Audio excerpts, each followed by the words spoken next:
walk. I actually think walking is a more realistic thing than having ever been cycling. That's just a personal view, but it isn't easy walking through many of our cities at the moment, and they could be designed in ways that encourage that. I don't know what your local shops are like, but a lot of shops are being boarded up at the moment. High streets are going to be history in a year or two, and so is the centre of London and other big urban areas. Pedestrianise the whole thing. There's going to be nobody doing business there anyway. Yeah, I think it needs bold initiatives, planning, as I said, town planning. It needs support at the level of government. Obesity issues are very deep, a very profound issue. It's very strongly related to poverty and inequality. It's related to mental health problems. Usually, people comfort eat when they're stressed or depressed. There are deep issues in our society that need to be tackled. For example, the reason that poorer people are more likely to be obese is partly that the cheaper foods are the ones with the highest calories but the least nutritional values. So should we be looking at subsidizing healthy foods instead? You know what, that's not good. Inequalities in our society. Really So those deep long-term issues that need to be tackled. We're just having slight problems with your line there. Can you hear us, Dr. Erwin? I think we might have lost Dr. Louise Irvin, London GP. Never mind, but thank you. Lots of points made. John Wilding is a professor of medicine at the University of Liverpool. He's based at Atri University in Liverpool, also president of the World Obesity Federation. Professor Wilding, morning. Good morning. Good morning. Okay, so listen, bikes is grabbing the headlines when it comes to obesity. What do you make of the drive from the government? It is to be applauded that they're talking on the one hand, not just about the input, food, but also the output, exercise. Yeah, I would first say that I would actually agree completely with everything that my colleague Louise Irving has just said. Certainly obesity is a massive problem. It increases the risk of COVID-19, and it's not, despite a lot of people's views, the person with obesity, it's not their fault. It's a complex disease which has both genetic and environmental components to it, and changing the environment, which includes both the food environment, which we've already talked about, and the activity environment will help. And I do think that this is potentially a win-win. If we can increase the safety of cycling, it will mean that more people will be able to exercise, which is great, reduce pollution, and it will probably make a small impact on the weight of the population. And we have to remember that exercise is not just good for your weight, it's good for you generally. So I would support this 100%. We've known this for such a long time, Professor Wilding. Anybody that has ever watched a child, their own child, move and grow from the age of 0, understands that the natural human condition is to move and to enjoy activity.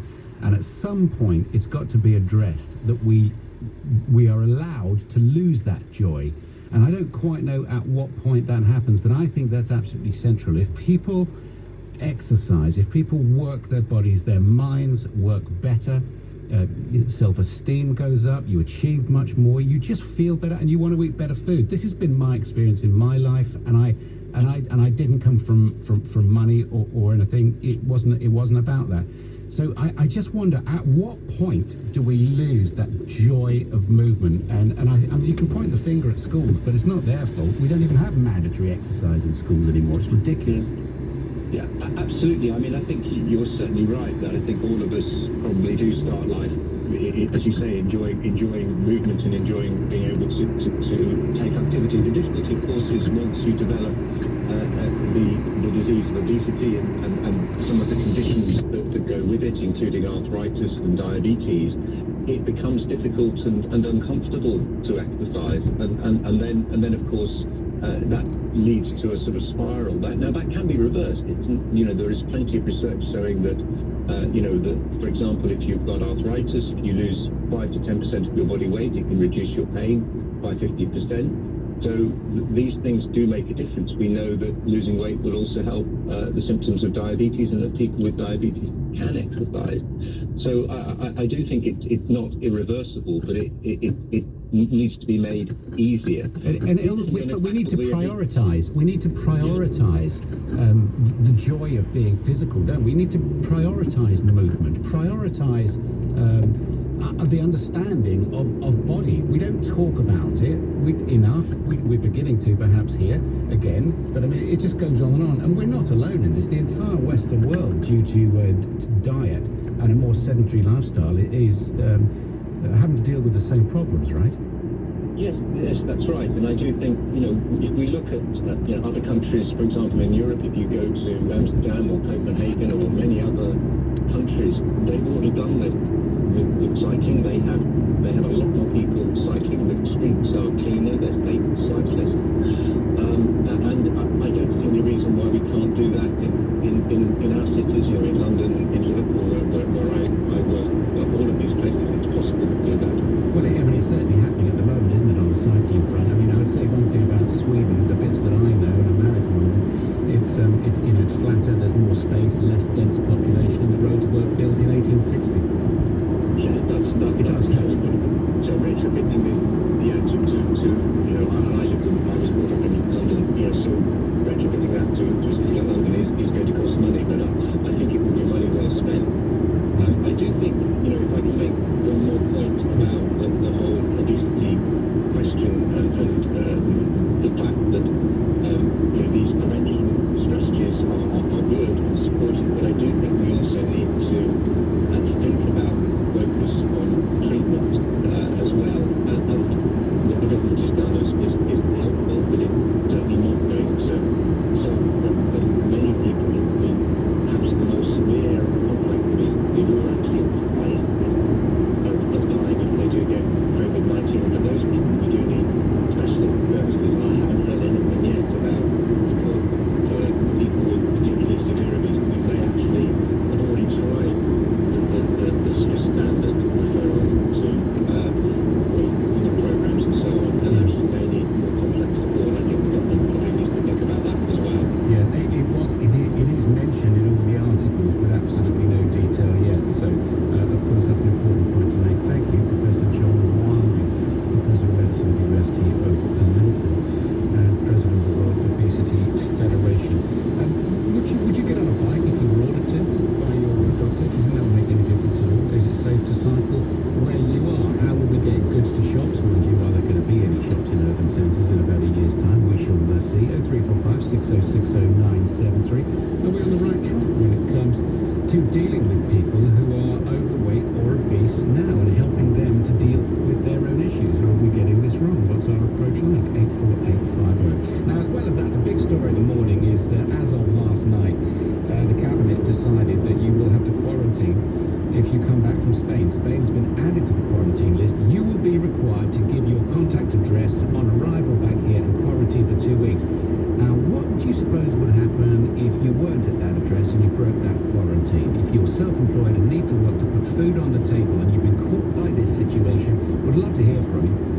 0345 6060 973.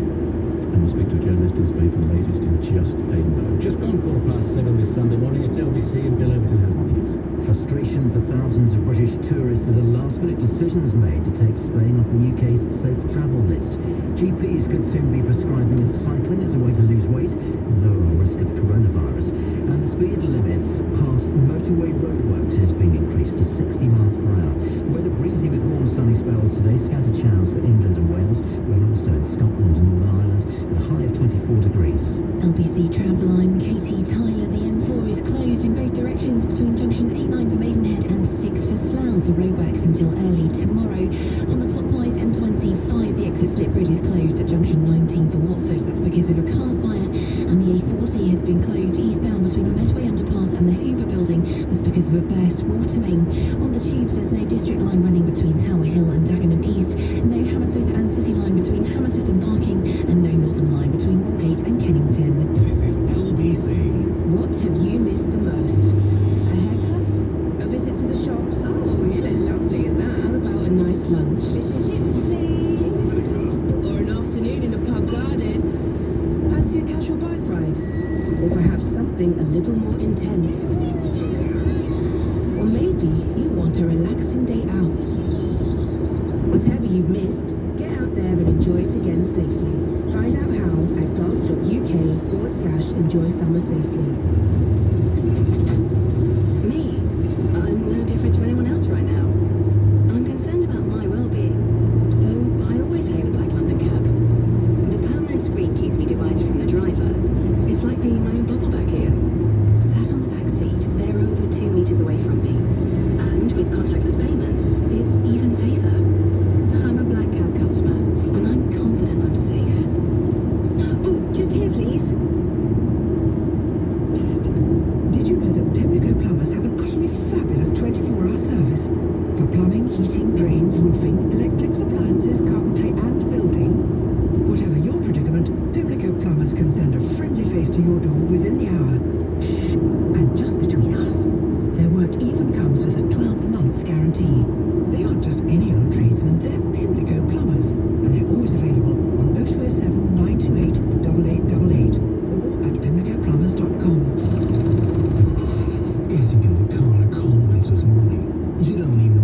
coffee. The new Honda E.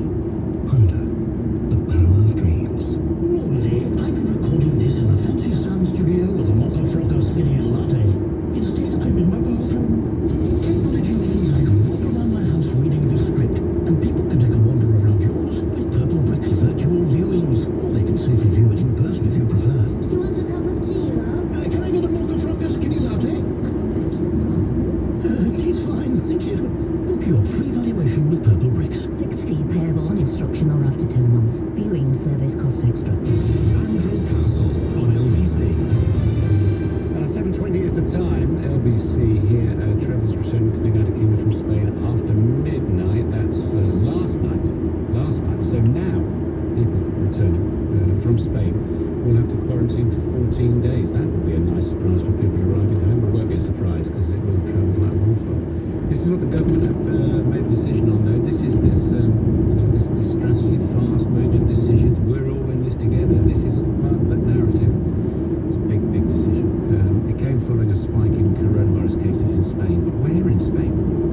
With more than 900 new cases of the virus reported on Friday. But where are those 900 new cases? 900 in a country the size of Spain, which is much bigger than the UK. That seems amazing to me. And why would islands who are otherwise not affected be in that same group? There are so many questions about this. Grant Shapps, the Transport Secretary, has just jetted off to Spain. Now, and when you do quarantine, when you come back, how worried are you that, some inspector, who we have no idea about, are they going to sort of knock on the door? And how much is it? Is it £100 fine? Listen, there's an awful lot of people who make up their own decisions when they're going to go or not in quarantine.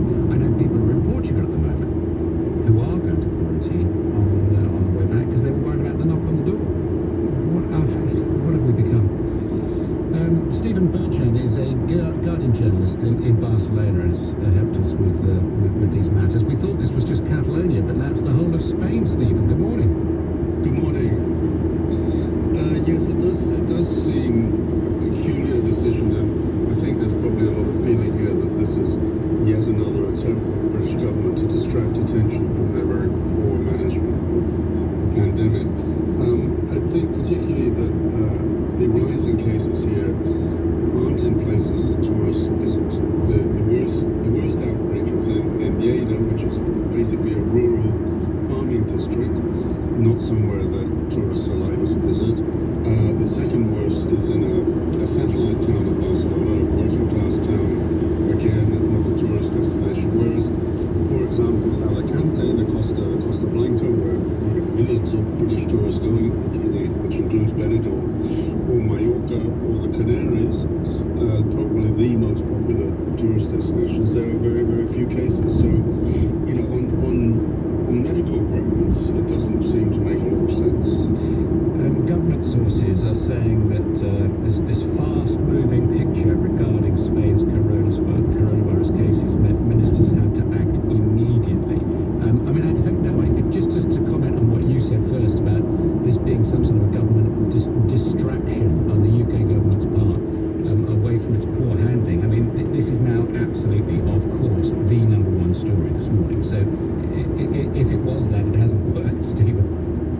Well, no, obviously it hasn't, and I think there's a sort of feeling of indignation here that the perception from Spain is that the UK's handling of the virus has been kind of at the very best improvised, whereas for better or worse, we've had a very clear system of regulations that people have stuck to. People have been very disciplined about. For example, there's such a fuss about wearing masks in the UK. People here, we've been wearing masks since March.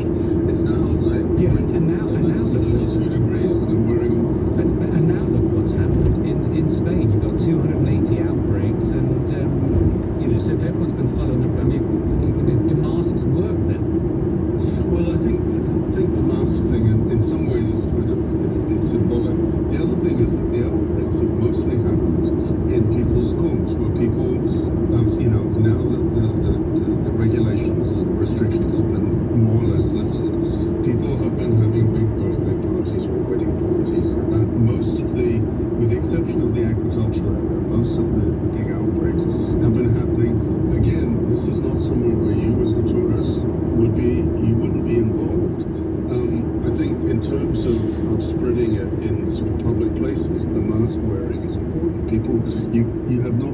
to go into a shop without a mask Yeah. in the last 5 months. Right. And obviously, this is only one barrier to the spread of the virus, but what it does is it reinforces good behavior like social distancing. Yeah. And we've not been seeing that in the UK at all. When it comes to this to travel, this quarantine on the way back from Spain, just been announced midnight last night. So there are going to be tons of people who are in Spain who are going to be very concerned about how their employers are going to react when they come back here. In Spain, there's going to be an awful lot of businesses which will find themselves under a great deal of pressure because British tourists aren't spending their money, and presumably others aren't as well. I'm sure the tourist numbers are down all over the place. So how has Spain reacted to this? Well, obviously the whole travel industry was already suffering hugely, and I think as far as 2020 is concerned, this is the kiss of death. That there's everyone's talking about this. It's on the front pages of all the newspapers. So Spain is basically not somewhere to visit, and it will mean the loss of. Here in Barcelona, they've already estimated that probably most of the hotels aren't even open. That probably 25% of the restaurants are going to close. I think you can put that number up. And in places that rely really almost entirely on tourism, places on the Costa, it's going to be absolutely devastating, and tens of thousands of jobs are going to be lost. Indeed. Stephen, thank you very much indeed. Stephen Burgeon is a Guardian journalist who's in Barcelona. 27 minutes past 7 is the time now. There are so many questions and no answers really at the moment. TUI, for instance, have assured passengers who are currently on holiday that they will be able to return on their intended flight home, but they're cancelling flights from here. So are they going to fly aeroplanes and position both the planes and cabin crew, pilots, etc., to get people home? What would be the situation if you're looking at this and saying, well, I don't fancy it, or my employer is not being reasonable? When you contact them, if you're flying today, what are you going to do? I really want to hear from you on this too, but give me a picture of what is going on. If you're turning up at an airport this morning and you're going to have to quarantine for 14 days, all of you on the way back, after looking forward to a holiday, it's now been snatched away from you in some ways, would you consider turning the card round? I'm not sure I would go on holiday to Spain now if I had to quarantine for 14 days. And let's be honest with each other, will you quarantine on the way back? 03456060973. Adrian, I'll be with you just a second. I want to go through the papers just to give people an idea of what they're talking about this morning. The Sunday People, I'll be out one day. This is Yob, Albert Bowers. I'll be out one day as he faced jail for killing PC Andrew Harper. And there's a picture of Harper and his wife Lizzie on the front page of the Sunday People. That sentence is tough. The Observer. Anti-Semitism, Labour warns of cash crisis as cases grow. Sunday Mirror. Top Royal, this is a big story as well. Of course, it's running and running. Top Royal trying to make Harry's showgirl comment that convinced Prince Old Guard were ganging up on wives. This is this book with these revelations in, which apparently they didn't contribute to, Meghan and Harry. It's called Finding Freedom, the book. So it's on the front page of the Sunday Mirror. The Sun on Sunday says, books shock claim Will's snob to Meg. So Prince Harry felt William acted like a snob over Meghan. A bombshell news claims. On to the bigger papers. The Sunday Times, William behaved like a snob when Harry fell for Meghan. Book reveals full extent of bitter rift between brothers. Kate, we rolled out the red carpet for her. This is the Mail on Sunday, saying that they cooked vegan food for her when they invited them to Anne Hall, their family home in Norfolk. Kate personally cooked vegan meals for her brother-in-law's then fiancé. I'd eat vegan food. Sunday Express this morning. Virus brings new holiday misery. This is our story at 8, and probably now actually. Spain now added this 14-day quarantine list after the spike. Where does it leave people? If you cancelled, you get your money back. I know who we need. Someone called them. Will be with us a little bit later on. And finally, before we go to the news, the Sunday Telegraph. Tourists must quarantine on return home from Spain. The Sunday Telegraph, and a picture of Her Majesty the Queen on the front page of the Telegraph. Goodness knows what she makes of all this Harry and Meghan stuff. 7:30 is the time. The news with Bill Everton.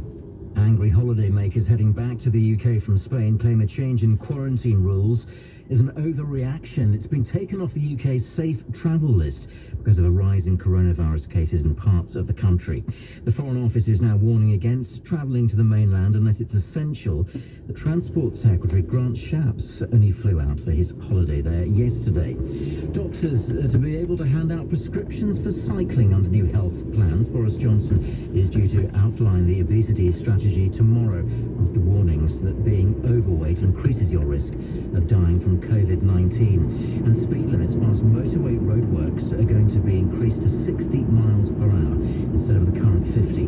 Breezy with warm, sunny spells today. Scattered showers for England and Wales. Rain also for Scotland and Northern Ireland. A high of 24 degrees. Nick Ferrari at breakfast. LBC. Yeah, Mr. Conservative. I am required to wear a mask if I go into a supermarket, but the staff working along the aisles don't. What's the thinking behind that? Employers themselves have put in place already the measures that they need to keep staff and customers safe. But we really don't want to see members of the public kind of accosting people working in shops. Nick Ferrari at breakfast. Weekday mornings from 7. LBC. The coronavirus hasn't gone away, and we're still being asked to continue to take necessary precautions. This includes wearing a face covering in enclosed public spaces, such as shops and public transport. TrustedPPE.co.uk has supplied millions of items to key frontline workers and can now supply certified filtering face masks and hand sanitizers direct to the public. Order before 4 p.m. weekdays for next day delivery from trustedppe.co.uk. Daddy, shouldn't you call a plumber? Unfortunately, Pension B can't make you DIY confident, but we can transfer most old pensions together into one simple online plan that's jargon-free with no hidden fees, so you know you're on track. Daddy, this is just like being at the seaside. Be pension confident. Download the app or visit pensionb.com to sign up. Authorised and regulated by the Financial Conduct Authority. Capital at risk. So I think that's the sound of a yodeler who's just bought a used car from Kazoo. He's done it completely online, and it comes safely delivered with a 7-day money-back guarantee. So he's got time to make sure he really loves it. Yeah, that's what it was. Alpine Fresh. Can you buy a used car with 7 days to decide? Kazoo, yeah you can.